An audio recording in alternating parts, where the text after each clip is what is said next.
Como será que se sente uma pequena criança que chegou há pouco do mundo espiritual,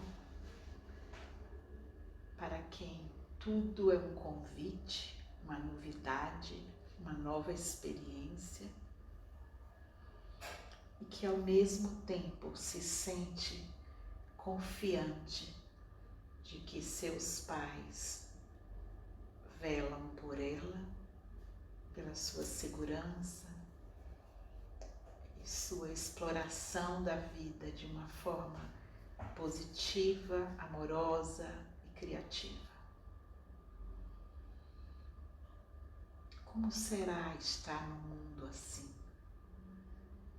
com esse estado de pureza, de entrega, confiando de que se alguma coisa sair da ordem, tem alguém que vela por mim. E alguém que vela por mim de uma forma tão amorosa, tão cuidadosa, que eu não preciso ter medo.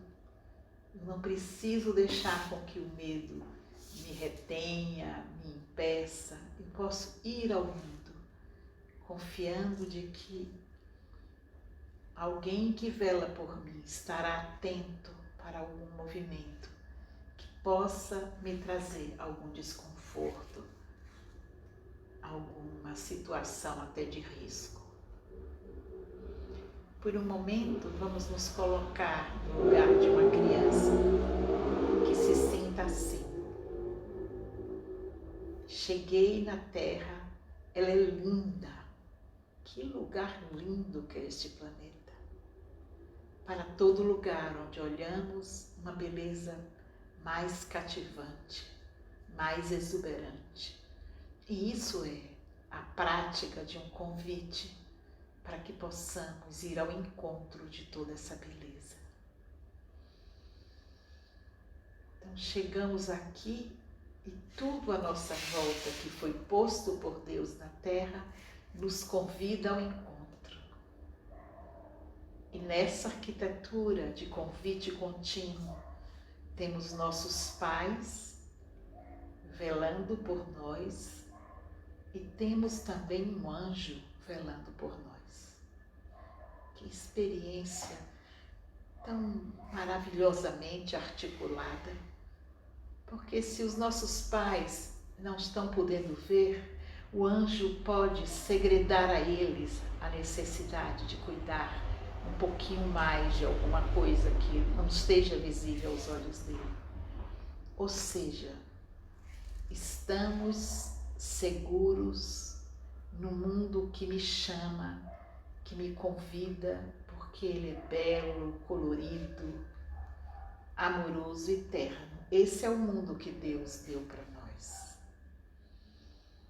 E para que isso fique bem vivo nos nossos sentidos, eu convido a cada um de nós se imaginar indo para um lugar na natureza, totalmente virgem,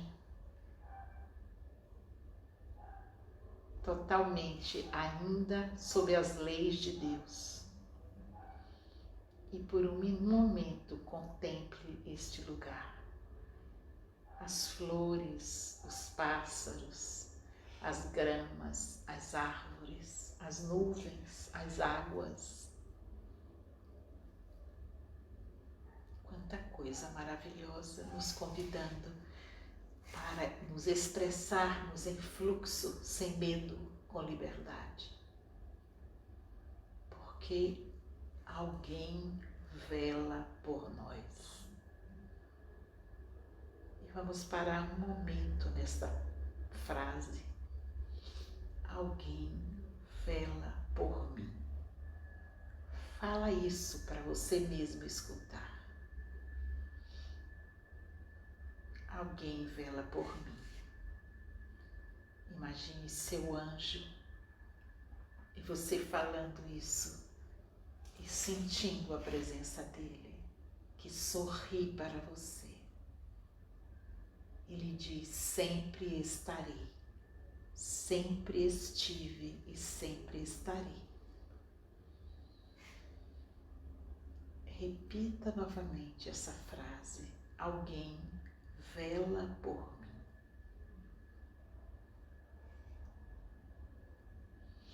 Com recursos inimagináveis para nós, nosso anjo vela por cada um de nós. Com recursos mais restritos, nossos pais, os membros da nossa família espiritual também velam por mim. Experimente falar isso e configurar isso para você. Meus pais, da forma como combinado, velam por mim. Às vezes me mostrando o caminho a caminhar, às vezes me mostrando o caminho a não seguir. Eles velam por mim. Meus amigos da família espiritual, e veja alguns, velam por mim. E até meus inimigos velam por mim, me mostrando por onde não seguir, me mostrando aonde parar. Se pudermos olhar que tudo que está à nossa volta, seja na energia do amor ou até do desafeto, com uma estrutura de cuidados, não sentiremos medo de nada. O que sentiremos é uma vontade imensa de permitir com que os olhos do nosso coração prescrutem os recados, seja dos anjos, dos pais, da família espiritual e até mesmo dos desafetos e dos inimigos. A bondade de Deus é tão surpreendentemente potente que até constrói a categoria dos inimigos para nos guiar no caminho. Porque onde há um inimigo é um lugar que eu não devo ir. E precisamos, às vezes, dessa informação tão clara para nos proteger de tendências antigas do nosso espírito, que poderia se perder numa direção que há um desejo profundo de que a gente não vá mais, porque tem outras coisas para descobrir. Então, por um momento, reconfigure, quase que caminhamos dentro de uma câmara de proteção, multifacetária, cheias de diferentes entradas. Que caminho maravilhoso é o caminho do aprendizado na Terra. Olhe, configure todas as pessoas em sua volta que lhe dão sinais de guiança e proteção e veja como é lindo, é rico, é maravilhoso. Nem sempre é agradável, mas é maravilhoso. Só se não quisermos ver é que não veremos. E aí também há um aprendizado, porque caminharemos a ermo e entraremos na dor, e a dor será a nossa companheira de lucidez, construção da nossa lucidez. Então, para qualquer lado que vamos, estamos cercados de cuidados, que vamos desde palavras ternas, sussurros delicados do anjo, até a nossa companheira dor. Cada um de nós escolhe como aprende, e isso também não tem nada de errado, porque precisamos ter todos os repertórios. Aprender de todos os jeitos, porque partes nossas tão entranhadas, tão antigas, tão rançosas, não conseguem ouvir palavras sussurrantes do anjo. E a misericórdia de Deus é tão potente que não deixa essas partes desamparadas. Permite que nós tenhamos desafetos, inimigos, porque botarão o pé na nossa frente e dirão, por aqui não. Ou seja, o caminho nunca é sozinho, sempre com informação de guiança à nossa disposição. E o que tem tudo isso a ver com a nossa criança? Porque a criança lida com todos dessas informações de uma forma leve. Ela pode aprender até do inimigo com facilidade. A criança é esse estado de abertura, disponibilidade, não é de perfeição. Porque a criança se machuca, cai, se fere, mas tem a possibilidade de aprender. Ela bota o dedinho na tomada, dá um choque, ela aprende. Então, o estado de abertura para o aprendizado é algo fabuloso numa criança. E é isso que nos leva ao reino dos céus. Por quê? Cada partezinha nossa que se comporta como uma criança aprende mais rápido. A parte que não consegue aprender como uma criança começa a inventar. Vou botar o dedinho naquele lugar com luva. Vou fazer um invento. Vou cortar o fio. A criança diz, aquele lugar dá choque, mamãe. Não quero mais botar o dedinho ali. Mas o nosso eu terreno, que não compreende o sentido do choque numa tomada, vai colocar aquela experiência como motivo para criar uma engenhoca para neutralizar o choque. E aí a gente não aprende a experiência do choque na tomada. Essas engenhocas certamente não serão físicas, né? Porque o nosso ego é muito versado em engenhocas mentais. Tem uma série delas, foram todas descritas nesse século que passou, pelos estudiosos que iniciaram os estudos da alma, começaram com Freud, depois Jung e muitos outros, descrevendo os mecanismos de defesa da alma. É a nossa engenhoca. Então, a engenhoca é justificar, idealizar, projetar, fazer todos os mecanismos para não lidar com o choque, que seria o quê? Aquela informação de desagrado que chega até nós. A criança, no seu estado puro, ela cai, se machuca, passa a mãozinha, tira a poeira e volta a brincar. Ela não para criar uma engenhoca para impedir que ela caia. Ela volta a brincar, plenamente confiante de que tem o seu anjo, mesmo que ela não saiba. Muitas crianças veem o seu anjo, dialogam com ele. Mas mesmo aquelas que não saibam, sentem, vivem nessa dimensão, onde o cuidado é um estilo de vida. Por isso precisamos voltar a ser como as nossas crianças, para podermos desfrutar desta liberdade de não precisar ser perfeito, de cair, errar, machucar, levantar, lavar a ferida e brincar ainda com mais alegria, porque venci o choro da ferida. A busca de ser perfeito, sem que seja possível se ser perfeito aqui na Terra, é a busca do nosso eu terreno, que não compreende o que é a Terra e o que viemos fazer aqui. Aqui não é o lugar da perfeição, aqui é o lugar do aprendizado. Imagina que trágico é eu querer ser perfeita no lugar que tudo é experiência de aprendizado, sofrimento contínuo. Porque se eu quero manifestar a perfeição num lugar onde tudo é aprendizado, eu sou que nem um estagiário que acabei de começar a dar os meus primeiros passos naquele meu saber e exijo de mim agir como a pessoa que está no último grau de desenvolvimento naquela habilidade.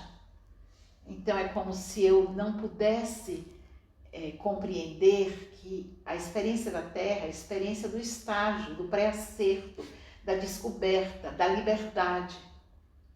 E se eu exijo de mim perfeição, eu crio uma caricatura da perfeição, que é mais prisão do que perfeição, e amordaço a minha alma, empobreço a minha vida. e crio um rio estreito para caminhar dentro daquele lugar, sem possibilidades de me permitir explorar de novo, começar tudo a cada dia, compreendendo que errar faz parte da história evolutiva humana. Tivemos livre-arbítrio antes de ter consciência, e isso foi decidida pelo Criador. Essa decisão foi tomada num nível tão alto da hierarquia espiritual que nós deveríamos apenas nos colocar em plena reverência diante dessas leis, porque elas envolvem situações muito complexas, níveis de desenvolvimento espiritual que não alcançamos. Então, quando estamos diante de alguma coisa que nós não alcançamos verdadeiramente, é melhor seguir o fluxo que permite a vida acontecer guiado por aquelas leis e tirar o aprendizado daquela experiência que é possível de ser feito. Então, por que Jesus, em Cristo, comparou o reino dos céus a uma criança? Por tudo isso que falamos antes e também pelo fato de que se eu estou como criança fazendo a minha experiência terrestre, eu estou adequada, eu estou dentro da lei, porque eu estou num lugar que é plasmado e mantido por leis que eu não consigo alcançar, nem compreender o sentido, nem a sua amplitude, e não me coloco na pretensão nem de me esquivar das leis, nem de brigar com as leis. Eu me permito viver no fluxo delas, como faz uma criança. Ela não consegue entender, quando pequenina, todas as questões complexas da vida adulta, mas ela vai se ajustando aos limites que a vida adulta coloca em volta dela e aprendendo com eles. Quando saímos desse lugar de nos deixar conduzir e levar pelas leis maiores, cósmicas que operam ali, e queremos refazer as leis, dizer que aquelas leis estão erradas, que deveriam ser de outro lugar, o que de fato estamos fazendo é dizendo inconscientemente para Deus: eu sou um Deus melhor do que você. Eu sei criar leis mais adequadas para a vida na Terra. Portanto, eu não me submeto, não me entrego a essas leis maiores. Eu vou refazê-las para a minha vida. Não tem nada de criança numa atitude dessa. Numa atitude dessa, o que temos é um adulto rançoso, envelhecido, adoecido, rebelde, ressentido, querendo que as coisas se façam a partir da sua percepção, do viés do seu olhar. Esse adulto é em nós, porque todos ainda portamos pedaços de adultos assim. Ele precisa ser reconhecido em desequilíbrio e precisa ser cuidado e não obedecido. E é impressionante como, de forma geral, nós nos submetemos a esses adultos revoltosos em nós, mas não nos entregamos às leis de Deus. Esse é um estado de adoençamento da nossa alma, muito característico desse momento onde o materialismo se torna tão evidente, tão presente. Perdemos dos nossos olhos a imensidão e a infinitude. Tudo virou tão pequeno, tão concreto, que cria quase que um delírio de onipotência, de que se tudo é tão menor, visto pelo materialismo, eu posso fazer as leis e posso gerir esse pequeno mundo. Que estado tão dolorido de percepção da realidade.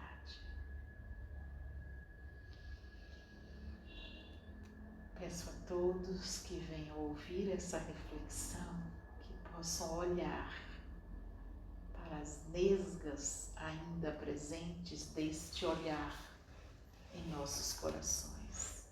Olhar com compaixão para essas partes, que apequenam o mundo para poder mandar nele, para ser seu próprio Deus,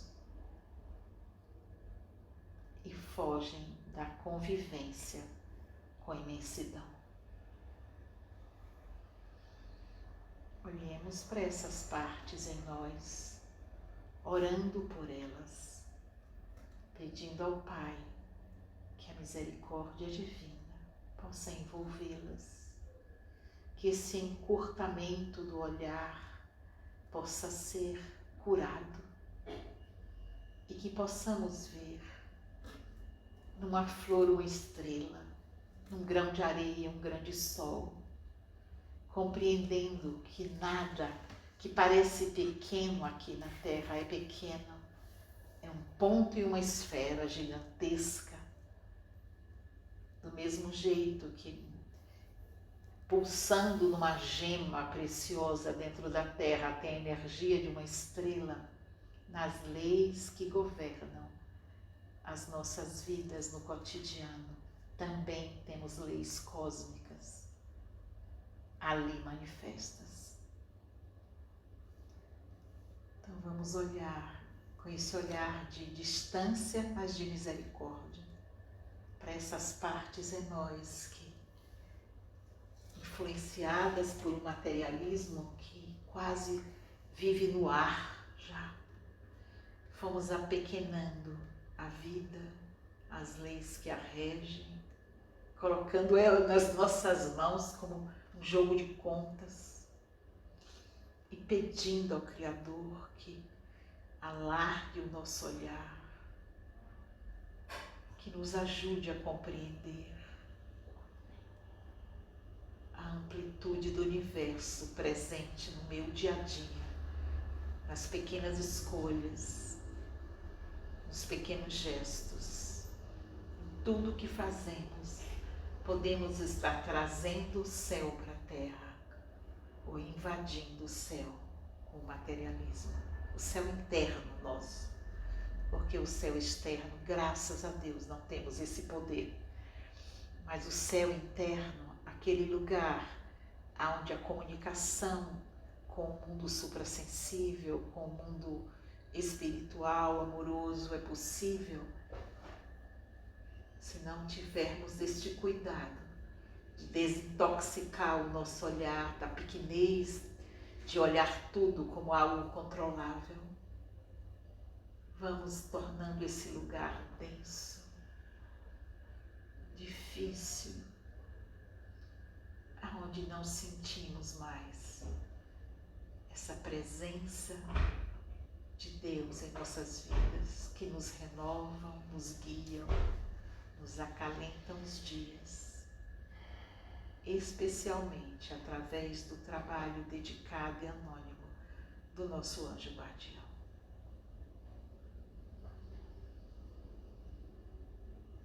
Que esta semana que se segue possa ser uma semana de observação.